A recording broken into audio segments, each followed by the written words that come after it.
आम बात टीम हो जाए। आर्मी का दबाव है। पहले बाबा और इतने ताकतवर लोग, जिस बाबा के आगे मुख्यमंत्री जमीन पे बैठा हो, जी। आईजी डीआईजी एसपी डीएम जमीन पे बैठा हो, उस बाबा की देखो, उस बाबा के भाई को भी गिरफ्तार होना पड़ा। जी। जो इतना ताकतवर हो, सत्ता के दम पे जो है इतनी सब चीज़ें मैनेज कर रहा हो, ये भीम आर्मी की ताकत है।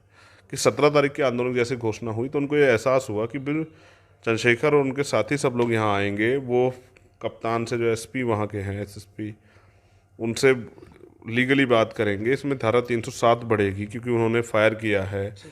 मारपीट की है लोग साथ, उन्होंने जो है उसमें दफ़ा 25 बढ़ेगी, जी। अवैध असले का प्रयोग किया है, तो फिर उनमें जमानत कराना मुश्किल हो जाएगा। तो उन्होंने इसलिए पहले ही जमानत करके दे दी जी। कि एक मुकदमे में एक ही बार गिरफ्तारी होती, वो होगी है। जी। उनको पता था, इसलिए उन्होंने पूरा षड्यंत्र किया, गिरफ्तारी कराई, सरकार की मदद से सब कुछ हुआ है। और ये हम ये समझते हैं कि ये इतने बड़े समाज का अपमान करने वाले को इतनी आसान से छोड़ दिया जा रहा है, तो हम समझते हैं कि ये एक खेल है। लेकिन ये इस खेल में भी हम लोग अभी जीते हैं।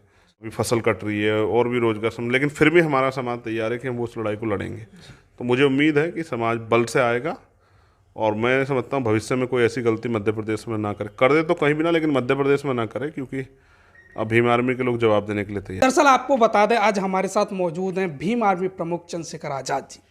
उनसे खास बातचीत करते हैं जो राजनीति है और जिस प्रकार से दलितों पर अन्य अत्याचार हुए उसके बारे में। पहले तो भाई साहब आपका स्वागत। धन्यवाद। क्या लगता है इस देश में लगातार दलितों को सताया जा रहा है, सताए हुए लोगों को और सताया जा रहा है, जो भीम आर्मी है वो क्या कुछ नया करने वाली है?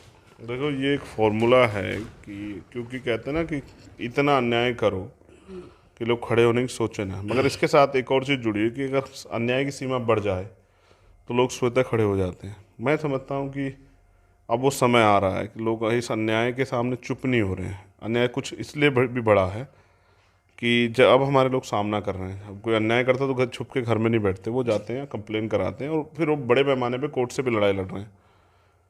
भीम आर्मी अपना जो बेसिक काम है एजुकेशन का, और जो एट्रोसिटी है उस तरह की चीज़ें होती हैं उन पर जाके लोगों की मदद करना, रिपोर्ट दर्ज कराना, गिरफ्तारी के लिए दबाव बनाना, जो सामाजिक इशूज हैं, जो सामाजिक कुरीतियाँ, उनके खिलाफ लोग समाज को तैयार करना। अभी हमारा बड़ा काम चल रहा है कि हमारे लोग मृत्यु बहुत छोड़ें, जी।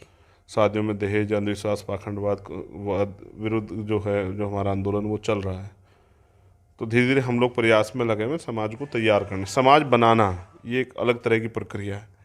समाज से कुछ लेना, समाज कुछ देना, ये एक अलग तरीका, लेकिन समाज बनाना कि भाईचारा हो, एक दूसरे की मदद के लिए हमारे हाथ का, जब भी हमारे हाथ आगे बढ़े, एक दूसरे की मदद के लिए बढ़े।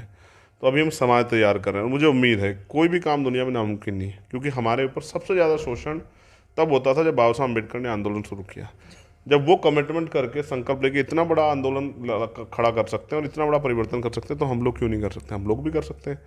हम उन्हीं की संतान हैं, उन्हीं के विचारों पे चल रहे हैं। बस ज़रूरत है ईमानदारी से, संकल्पित होके और समर्पित होके, धैर्य रख के आंदोलन चलाने की। और उसमें हम लोग धीरे धीरे निपुण हो रहे हैं। आज हम पे बड़े पैमाने पे लीडरशिप है।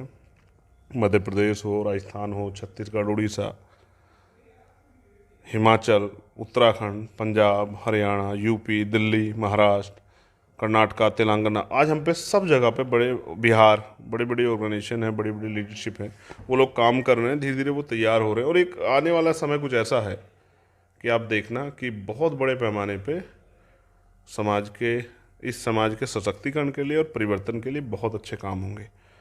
मैं खुश इस बात से हूँ कि वो नौजवान जो कभी आरएसएस, बजरंग दल, विश्व हिंदू परिषद और तमाम तरह के उन संगठनों में जहाँ जाके वो अपने समाज के खिलाफ काम करते, तो आज समाज वहाँ से निकल के वो भीम आर्मी के माध्यम से इस आंदोलन में जुड़ के और अब समाज के, मतलब अपने समाज की वास्तविक सच्चाई को समझते हुए अपने समाज के साथ खड़ा हो रहा है। ये एक नई पहल है जो शायद ऐतिहासिक है। और अब बड़े पैमाने पर देखना कि आज भी हमारी पाठशालाओं के जरिए छोटे छोटे बच्चे तैयार हो रहे हैं विचारधारा पर आधारित, और वो एजुकेशन को एक्सेप्ट कर रहे हैं। पहले हमें लगता, जब मैं छोटा था, कि पिताजी कहते थे पढ़ाई करो, तो हमें लगता था कि पिताजी यार खेलने को क्यों मना करते थे, पढ़ने के लिए कहते रहते हैं। बाद में समझ आया कि पढ़ाई बहुत ज़रूरी थी। तो आज हम ज़मीनी रूप से इस बात को समझाने में तैयार हो पा रहे हैं कि पढ़ाई कितनी ज़रूरी है। सरकार हमारे बहुत सारे रिसोर्स ख़त्म कर रही है, जैसे एजुकेशन का बजट कम कर रही है, हायर एजुकेशन के स्कॉलरशिप खत्म कर रही है, नौकरियां खत्म कर रही है। हम अपने समाज को इसके अल्टरनेट के रूप में तैयार कर रहे हैं कि वो बिजनेस को एक्सेप्ट करें, पाठशालाओं में पढ़ें, कंपटीशन की तैयारियां करें, बिजनेस को एक्सेप्ट करते हुए अपने खुद के उद्योग धंधे लगाएं। और हम लोग प्रयास करते हैं ना कि छोटे छोटे रोजगार एक दूसरे की मदद से शुरू करें, तो ये बहुत सारे काम हो रहे हैं और मुझे लगता है कि भीम आर्मी बहुत अच्छा काम कर रही है। आज भीम आर्मी की वजह से हज़ारों लोगों को हर महीने न्याय मिलता है, उनकी मदद होती है, उनका विश्वास मजबूत होता है, उनकी उम्मीदें मजबूत होती है और वो अपनी लड़ाई को लड़ने के लिए खड़े रहते हैं। जिस प्रकार से मध्य प्रदेश में जो एक बाबा हैं, उनके भाई ने दलित समाज की बेटी की शादी में जो कांड किया है छतरपुर में, उसको लेकर गिरफ्तार भी होते हैं, कोर्ट जाते हैं, लेकिन तुरंत जमानत मिल जाती है। इसको लेकर भीम आर्मी का क्या स्टैंड है? अगर ऐसे दलितों को मारा पीटा जाएगा, तुरंत बेल मिल जाएगी, तो दलितों को पीटना तो आम बात हो भीम जाएगी। आर्मी का दबाव है। पहले बाबा और इतने ताकतवर लोग, जिस बाबा के आगे मुख्यमंत्री जमीन पे बैठा हो, आईजी, डीआईजी, एसपी, डीएम जमीन में बैठा, उस बाबा की देखो, उस बाबा के भाई को भी गिरफ्तार होना पड़ा। जो इतना ताकतवर हो, सत्ता के दम पे जो है इतनी सब चीज़ें मैनेज कर रहा हो, ये भीम आर्मी की ताकत है। कि 17 तारीख के आंदोलन जैसे घोषणा हुई तो उनको ये एहसास हुआ कि बिल चंद्रशेखर और उनके साथी सब लोग यहाँ आएंगे। वो कप्तान से जो एसपी वहाँ के हैं, एसएसपी, उनसे लीगली बात करेंगे। इसमें धारा 307 बढ़ेगी क्योंकि उन्होंने फायर किया है, मारपीट की है लोग साथ, उन्होंने जो है उसमें दफ़ा 25 बढ़ेगी, अवैध असले का प्रयोग किया है, तो फिर उनमें जमानत कराना मुश्किल हो जाएगा। तो उन्होंने इसलिए पहले ही जमानत करके दे दी कि एक मुकदमे में एक ही बार गिरफ्तारी होती, वो होगी है। उनको पता था, इसलिए उन्होंने पूरा षड्यंत्र किया, गिरफ्तारी कराई, सरकार की मदद से सब कुछ हुआ है। और ये हम ये समझते हैं कि ये इतने बड़े समाज का अपमान करने वाले को इतनी आसान से छोड़ दिया जा रहा है, तो हम समझते हैं कि ये एक खेल है। लेकिन ये इस खेल में भी हम लोग अभी जीते हैं कि जो एक समझते थे कि हमें कोई झुका नहीं सकता और हम कोई भी अपराध करेंगे हम पे कोई कार्रवाई नहीं, उनको भी जेल जाना पड़ा, उनको वो गिरफ्तार भी और कोर्ट में पेश भी होना पड़ा। लेकिन 17 तारीख में हम लोग छतरपुर जा रहे हैं ये बताने के लिए कि भविष्य में जो घटना आज होगी वो तो समझ आ गई है, लेकिन भविष्य में अगर दोबारा कोई इस तरह की मूर्खता करेगा, अज्ञानता करेगा किसी भी गलतफहमी में, तो उसके अंजाम बहुत अच्छे नहीं होने वाले।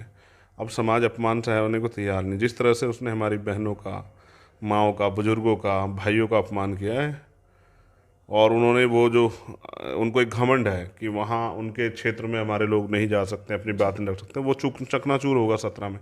जबकि मैं जानता हूँ कि वहाँ बहुत सारी समस्याएं हैं, अभी फसल कट रही है और भी रोजगार लेकिन फिर भी हमारा समाज तैयार है कि हम उस लड़ाई को लड़ेंगे। तो मुझे उम्मीद है कि समाज बल से आएगा और मैं समझता हूँ भविष्य में कोई ऐसी गलती मध्य प्रदेश में ना करे, कर दे तो कहीं भी ना, लेकिन मध्य प्रदेश में ना करे, क्योंकि अब भीम आर्मी के लोग जवाब देने के लिए तैयार हैं। तो 17 तारीख को आपका आंदोलन है छतरपुर में, 17 तारीख को। क्या लग रहा है बीजेपी सरकार आपके सामने झुकेगी? जिस प्रकार से मध्य प्रदेश में, भोपाल में आपने ताकत दिखाई, इससे कहीं ना कहीं मध्य प्रदेश की सरकार पर तो फर्क पड़ा। देखो, झुक तो सरकार पहले ही गई, तभी तो बाबा के, उस बाबा जिसके आगे मुख्यमंत्री झुक रहे थे, उस बाबा के भाई को उन्होंने गिरफ्तार कराया। वो अलग बात है कि उन्होंने उसको जेल नहीं भेजा, लेकिन झुकी तो सरकार पहले ही है। अभी तो हम लोग गए भी नहीं है, घोषणा से झुकी है। बेसिकली मैं इसलिए जा रहा हूँ कि समाज अपने अंदर बल पैदा करे और इन अपराधियों के सामने मत झुके, और वो समझे कि उनकी अपनी ताकत को समझे और आगे की लड़ाई लड़ने के लिए तैयार हो, और वो किसी के भरोसे ना रहे, वो अपनी लड़ाई खुद लड़े। वो